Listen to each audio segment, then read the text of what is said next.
This is your reality check.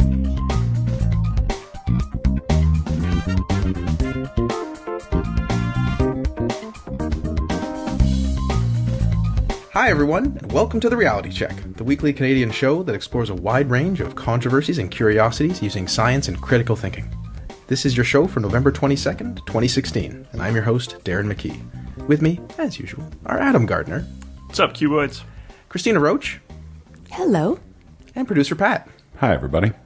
We have three great segments for you today. Christina is going to look into a battle between the FTC and homeopathy. And then Adam is going to look into how we determine the sex of a fetus through ultrasound. That's right. But first, fake news, Facebook, and the election. You may have heard, if you listened to our show last week, that Donald Trump was elected president of the United States. Oh, no spoilers. No spoilers. Trump's election has led many to wonder how this could have happened. Many liberals cannot believe that people thought about their preferences and then acted in accordance with them. Alternatively, many liberals cannot believe that all their news sources were wrong as they indicated Hillary was going to win. Note538.com gave her a 70% chance, so when the 30% chance outcome actually occurs, it doesn't mean the 70% chance part was wrong, it just means it was a 70% chance. One of the supposed culprits in this outcome is fake news. To make an informed decision, one must have reliable, accurate information. If one only reads fake news, they will be more likely to hold false beliefs. If you act rationally on a false belief, you're likely led to an irrational outcome. That seems pretty straightforward, and I can't really disagree with that. Many have complained about this, even some guy named Barack Obama. From The Verge, this is a quote, "In an age where there's so much active misinformation, and it's packaged very well, and it looks the same when you see it on a Facebook page, or you turn on your television," he said, "if everything seems to be the same and no distinctions are made, then we won't know what to protect. In such a world, everything is true and nothing is true." This is what Obama told New Yorker editor David Remnick. Here's another quote. "An explanation of climate change from a Nobel Prize-winning physicist looks exactly the same on your Facebook page as the denial of climate change by somebody on the Koch brothers' payroll. And the capacity to disseminate misinformation, wild conspiracy theories, to paint the opposition in wildly negative light without any rebuttal, that has accelerated in ways that much more sharply polarize the electorate and make it very difficult to have a common conversation." Well said, Obama. Yeah. Mark Zuckerberg, who didn't accept my friend request, shared his polite and reasonable thoughts in song on MySpace. I'm kidding, it was in a Facebook post. Here is a partial excerpt from Zuckerberg. "After the election, many people are asking whether fake news contributed to the result, and what our responsibility is to prevent fake news from spreading. These are very important questions, and I care deeply about getting them right. I want to do my best to explain what we know here. Of all the content on Facebook, more than 99% of what people see is authentic. Only a very small amount is fake news or hoaxes. The hoaxes that do exist are not limited to one partisan view or even to politics. Overall, this makes it extremely unlikely hoaxes change the outcome of this election in one direction or the other." That said, we don't want any hoaxes on Facebook. Our goal is to show people the content they will find most meaningful, and people want accurate news. We have already launched work enabling our community to flag hoaxes and fake news, and there's more we can do here. We have made progress, and we will continue to work on this to improve further. This is an area where I believe we must proceed very carefully, though. Identifying the truth, in quotes, is complicated. While some hoaxes can be completely debunked, a greater amount of content, including from mainstream sources, often gets the basic idea right, but some details wrong or omitted. An even greater volume of stories express an opinion that many will disagree with and flag as incorrect, even when it's factual. I am confident we can find ways for our community to tell us what content is most meaningful, but I believe we must be extremely cautious about becoming arbiters of truth ourselves. That's very well said. I personally find it hard to disagree with most of that. What does the panel think? For sure. I think it's an excellent point that's been raised. Like, who is the arbiter of what is true? And then, of course, does partisanship play a role in deciding the truth? Right, exactly. If someone's reading a column from, say, a left-leaning publication, it's an opinion piece, someone's just going to disagree with it. It's full of lies. And alternatively, if someone's reading an opinion piece from a right-leaning newspaper, someone on the left might say that's full of lies. Well, those are ideological disagreements, which aren't the same as something that's factually incorrect. I agree with you, but the people might flag it as if it's full of lies and hoax, and it's misinformation. Yeah. Right, and that segues nicely to my next part of the segment, because BuzzFeed comes along and states, and this is a quote, "A BuzzFeed News analysis found that top fake election news stories generated more total engagement on Facebook than top election stories from 19 major news outlets combined." And that's a quote. So, in the final 3 months of the campaign, BuzzFeed found that the top 20 performing false election stories from hoax sites and hyper-partisan blogs generated 8.7 million shares, reactions, and comments on Facebook. There's a big difference between a hoax site and a hyper-partisan blog. Yes, there is. We'll get to that. Comparatively, the 20 best performing election stories from 19 major news websites generated a total of 4, because I'm rounding, million shares, reactions, and comments on Facebook. So one's 8.7 million, the other is 7.4 million. Now that seems pretty concerning. Fake news is outperforming real news, at least in terms of top stories. But wait a minute, let's think about what they did and what it means. Yeah. First, BuzzFeed does share their data and their methodology, but not in as much detail as one would like. I had to look. It seems they grouped shares, reactions, and comments all together. So this is not about traffic. Okay, this is not how many people actually might have read the article. It's how many engagements it got. Do they see the impressions? Because that's also a metric, but it's not one that is always publicly available. I believe in terms of what Facebook shares and what they had access to, shares, reactions, and comments are all linked together. Okay. So it is possible, on either side of the so-called partisan spectrum, you could share an article, say, isn't this stupid? Yep. And Facebook would see that as, oh, that's one. Or I put a little angry face or a little crying face. Exactly. Right? That would be 2 or 3. Yeah. And then if you have 10 friends who comment, like, isn't that dumb? That's 10 more comments. Yeah. So it's really hard to parse out what exactly those shares, reactions, and comments add up to, because they're not subdivided, nor are they measured by tone. But what it does usually relate to is how many people end up seeing it. So more people will see it if it is more shared, more commented, and more liked on. That's true, but it's not about traffic. Yeah. So reach, but not necessarily traffic to the websites? It's probably because BuzzFeed can't see the reach numbers for someone else's Facebook. Exactly. And also, because there could be multiple comments by the same person. There's all these little sub-effects here. And even if more people see it, if you're really left-leaning and you see what you perceive to be a stupid right-wing article, you'll share it with your friends because you want them to see it and then laugh at it. Plus, I would also, it's very hard to tease this out, but how many are legitimate versus click farmers? It's even harder to tell. Second, in the description of the methods, I kind of hinted at this, BuzzFeed says it's important to note that Facebook engagement does not necessarily translate into traffic.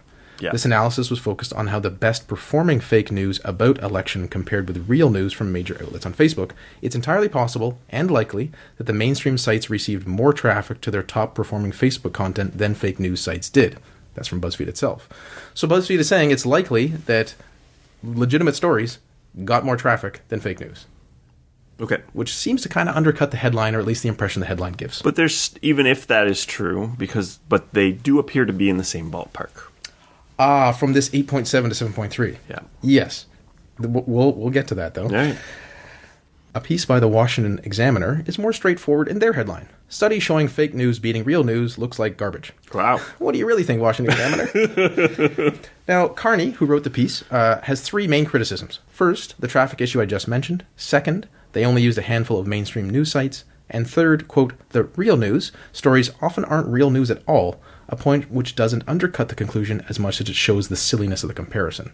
So says Carney. I'll elaborate. Point number 2 first, about the news sources they chose, and this is a quote, the list included left-leaning, opinion-heavy outlets like Huffington Post and Vox. They didn't include Yahoo News and the Daily Mail, 2 of the most read news sites in the U.S., also excluded Reuters, BBC, Associated Press, Bloomberg, and the Washington Examiner. I don't know why they put that in there. You could add the Boston Globe, the Chicago Tribune, and the major newspapers in every city besides New York, LA, and DC. Yeah. So they chose not all news networks. They choose a certain subset, and I'm not sure why Huffington Post and Vox might beat out the Associated Press and, say, Reuters. Now, it could be because they're more global in scope, some of those, versus just nationalistic in terms of American. But I think there's a criticism to be made there. Third, many of the supposedly real news stories that were shared are not really typical journalism. And, BuzzFeed has opened up this. You can see their top 5. The number 1 that was shared is, quote, Trump's history of corruption is mind-boggling, so why is Clinton supposedly the corrupt one? Question mark. That's the name of the article. Mm-hmm.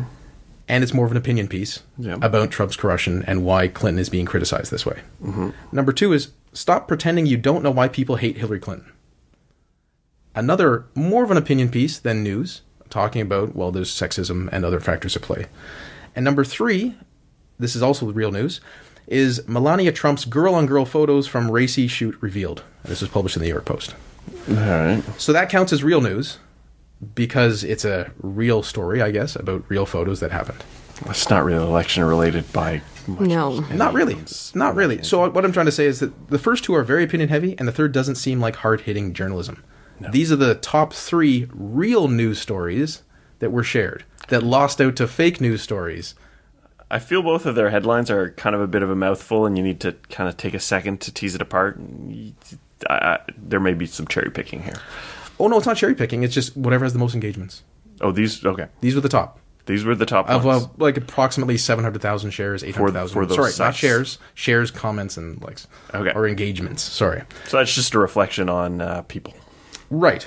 So, Darren, all that considered, I wonder if you listened to this week's Canada Land with Jesse Brown, because he had the guy from BuzzFeed on. I wonder what you thought.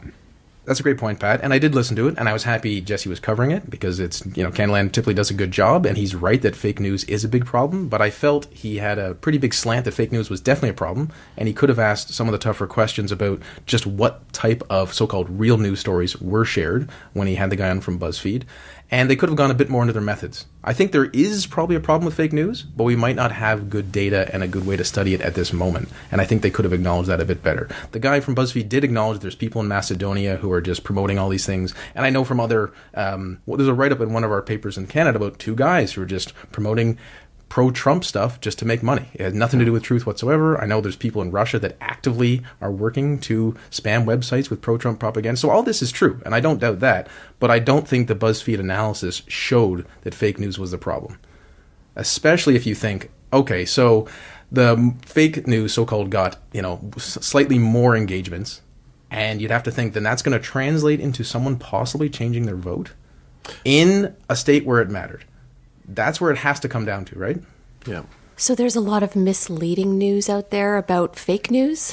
What you're saying? Well, right. That's what I was going to get. There's kind of going meta. It's like fake news is a problem, but it may be different than what you've been led to believe because of an article that said it's a huge problem. Now, I'm sympathetic. BuzzFeed doesn't have all the access to Facebook's analytics. Facebook could probably do a good job, and they were kind of slagging on Mark Zuckerberg. He's like, it's crazy this could have affected the outcome of the election.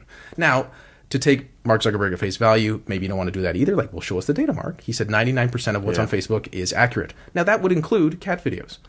But he didn't specify news versus non-news content, right? And we know we're a fan of skeptical thinking. We post Snopes stuff and we look at Snopes stuff. But how many boring news articles like, and then a city approved a bridge? Yeah. Like, that's bulk of what news churning is. So to say 99% is accurate may be true, but maybe not the point. But what's he measuring? Is he measuring like the total number of shared articles, or is he measuring like based on how visible they are, or how seen they are, how often they show up in people's feeds? There's a lot of metrics. It's like when you say the internet is mostly porn. Like, what's your metric? What are you talking about? Exactly. And again, no one's been specific with their language because they're not doing a scientific study.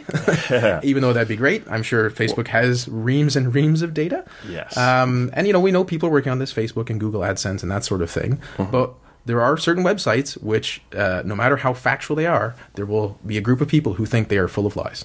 And that's where there's a problem in terms of arbitrating truth. And I think I'm sympathetic to anyone who says, like, Facebook, like, okay, we're going to tell you what's true or not. Like, their algorithms try to show you what you want, which does get into something I'm going to say in just a moment. All that to say, given these concerns I mentioned above, I think we can say that there isn't strong evidence to indicate fake news beat real news. In fact, it looks to be very much the opposite, at least in terms of traffic and how many people might have read these things. I can imagine some study being done that would be much better than BuzzFeed's if they had more resources and access to data. In conclusion, fake news is not beating real news, but fake news is a problem. Facebook is taking steps to address this, but some of their initiatives will likely be going against hard-to-change human tendencies.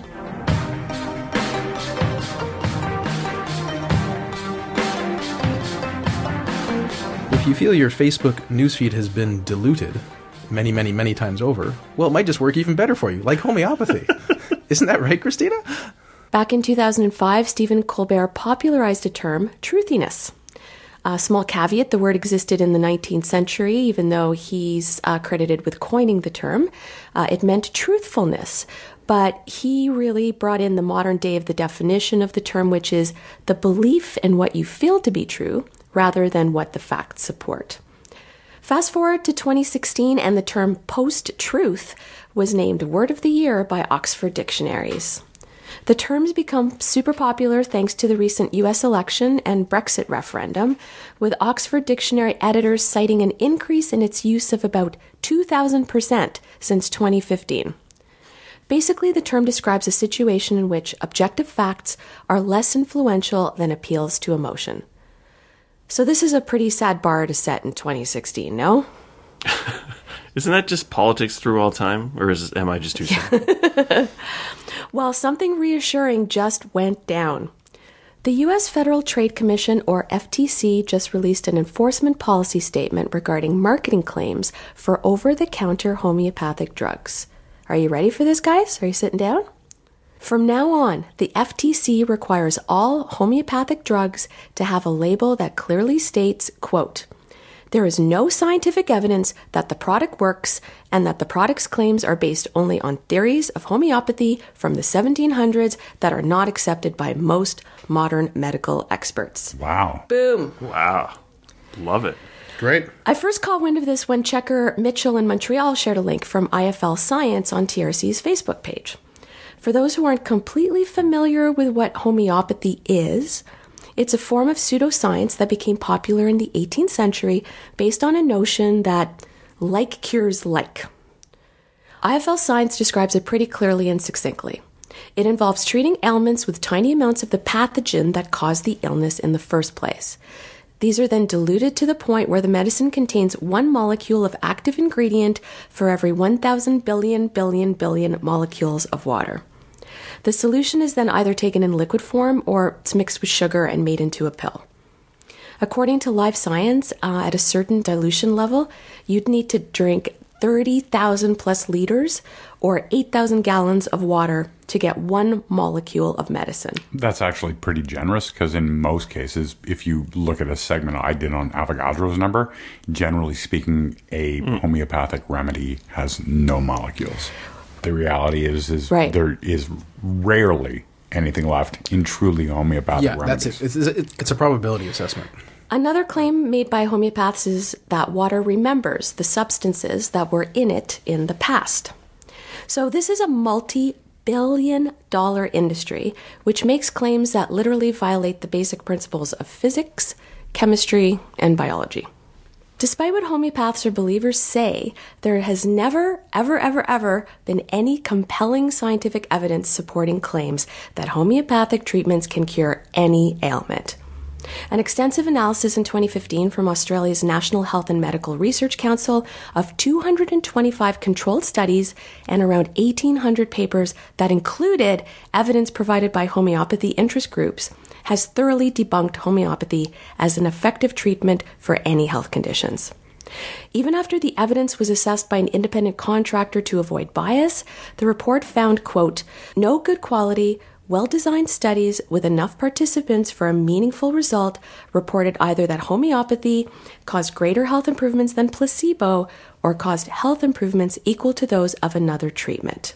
You can check out a link to the entire paper in our show notes. Yet there they sit on drugstore shelves, citing baseless and often dangerous claims. A case in point is a great segment Darren covered on episode 341 regarding a children's product called Night On, which claimed to provide relief from fever and pain, and which Health Canada blindly licensed, not realizing the product was completely unproven, contained no active ingredients, and actually was completely made up by CBC Marketplace to prove a point. More on Health Canada in a minute. Now, the FTC introduced a regulation in 1972 that required any claims of a product's efficacy to be substantiated, but it's never really enforced it. Moving forward, the FTC will hold over-the-counter homeopathic drugs to the same standards as other products that make similar claims, and companies will need to provide competent, reliable scientific evidence for any health-related or condition-specific claims it makes about its products. One very cool thing, guys, cited in the 24-page FTC staff report, which I also link to in the show notes, is that they actually give shout-outs to various skeptical organizations for providing comments. Some of the comments, homeopathic products have no efficacy in treating illnesses, and there is no reasonable basis for homeopathic principles such as like cures like, the law of infinitesimal doses, or water retaining a memory of things that have been in contact with it. They cite Sense About Science, the Center for Inquiry, the Richard Dawkins Foundation for Reason and Science, and the Society for Science-Based Medicine. Okay, so quick sidebar regarding Health Canada and how homeopathic remedies are labeled here. In July, new requirements came into effect prohibiting companies from making unsubstantiated claims on certain products aimed at children under 12, such as homeopathic cough, cold, and flu remedies. Health Canada has approved over 100 homeopathic remedies for children in the past, but the government will no longer approve claims unless they are also supported by scientific evidence and standards met by conventional medicine. I can only speculate that CBC Marketplace piece on Night On caused enough embarrassment to revisit this policy. But it is disappointing that the labeling is specific to children under 12, but hopefully this latest FTC enforcement statement in the U.S. will help our cause here. Well, as we discussed not long ago when we had Jem Newman on, like there are people who are advocating better regulation of this Bad stuff. Science Watch. As you can imagine, Canadian homeopaths are up in arms about this and launched an effort to urge the federal government to reconsider. And of course, the homeopathic community south of the border is not too happy about FTC's latest statement either. The Homeopathy Research Institute, which says it was created to, quote, address the need for high-quality scientific research in homeopathy, released a statement suggesting Australia's NHMRC published a flawed report, despite concerns raised during public consultations, and excluded some of the, quote, best evidence for key clinical conditions. NHMRC's Homeopathy Working Committee Chair, Paul Glazou, told the Guardian newspaper, there will be a tail of people who won't respond to this report and who will say it's all a conspiracy of the establishment, but we hope there will be a lot of reasonable people out there who will reconsider selling, using, or subsidizing these substances. Michael Cruz, Executive Director of Bad Science Watch, put it simply to the Globe and Mail, if there's no evidence, then they should not be allowed.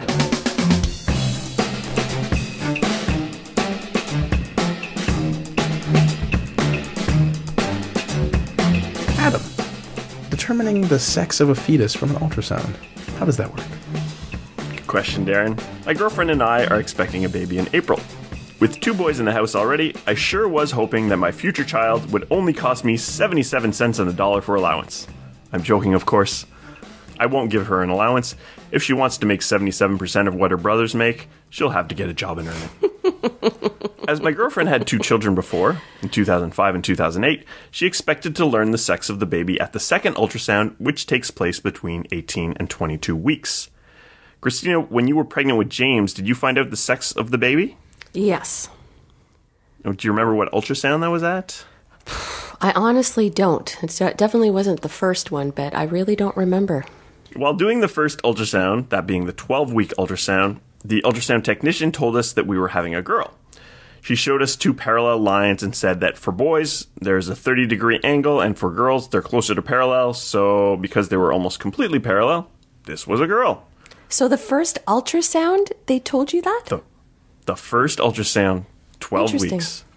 Okay. Yeah, so we were surprised, and we asked if we were going to know for sure at the 20-week ultrasound, because, it was so early. And sensing our skepticism, she just added, I've never been wrong. So we left the ultrasound a bit surprised and unsure of what to believe. And we told a lot of other parents that we'd learned the sex of our baby at the first ultrasound, the 12-week ultrasound, and they were all equally surprised. When I told my sister about it, she expressed frustration. She herself is expecting her first baby in February, and after her second ultrasound, she was still unable to confirm the sex of her baby. She since returned and got another, and learned that she is expecting a girl. Now, we asked our obstetrician about it, and even he was surprised by the assertion. At 11 weeks, 5 days, the time of our ultrasound, it was much too early to tell as the genitals hadn't fully formed yet. And so eventually our surprise and certainty turned back to skepticism, and I didn't really know what to believe anymore. But I wasn't above a little bit of research. I'm Adam Gardner of The Reality Check. If this technique was legitimate, I should be able to find out. Ooh. Now, as I said, when a fetus is this young and undeveloped, It doesn't have either a penis or a vagina, but they do have what is referred to as a gender tubercle. A male and female gender tubercle look pretty much identical. This looks a bit like a tiny penis, but keep in mind this is very tiny. The female tubercle develops into a clitoris, while the males will develop into a penis. This is sometimes referred to as nub theory, where nub is a less medical sounding name for tubercle. Now, what we're talking about here is a newer technology, which is partly possible due to higher quality ultrasound equipment, which allows for a level of detail in an ultrasound which was not available in the past.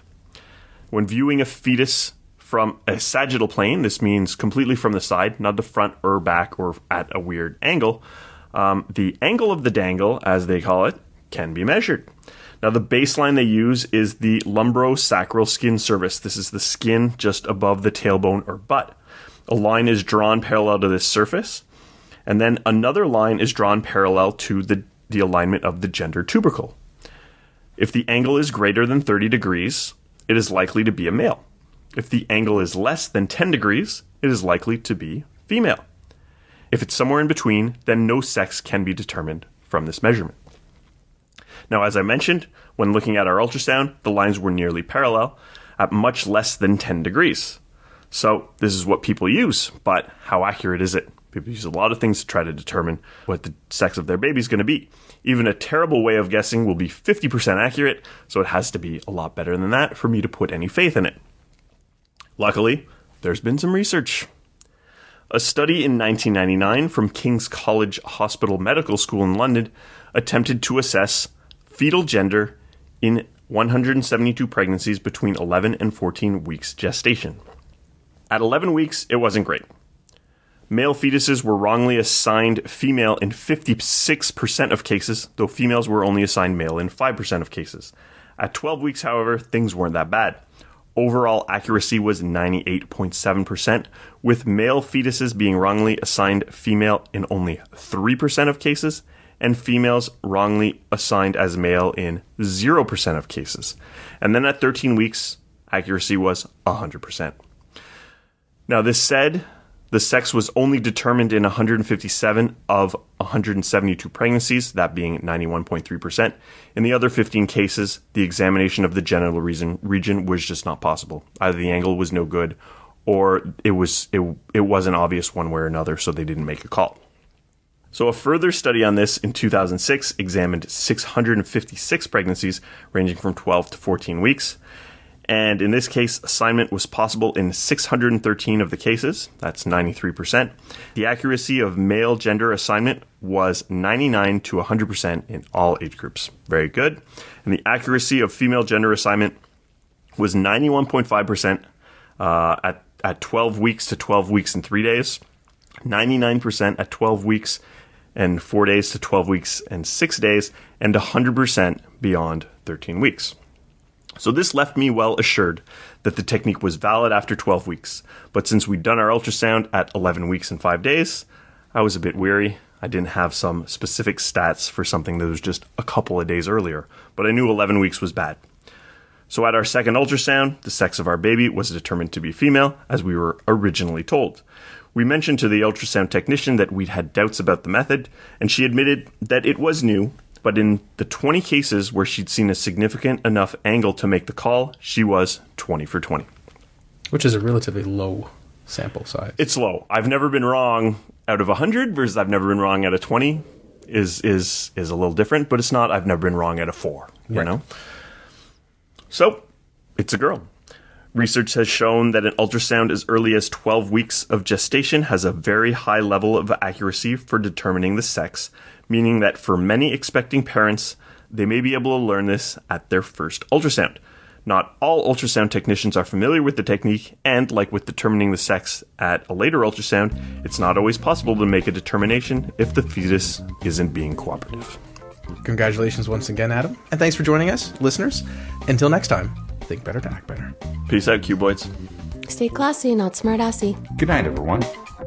For show notes or to discuss this episode, visit our Facebook page and website at trcpodcast.com. For general inquiries or to send a topic or parody suggestion, email info@trcpodcast.com. Help support the show by leaving a review on iTunes and liking us on Facebook. Follow us on Twitter at TRC_podcast.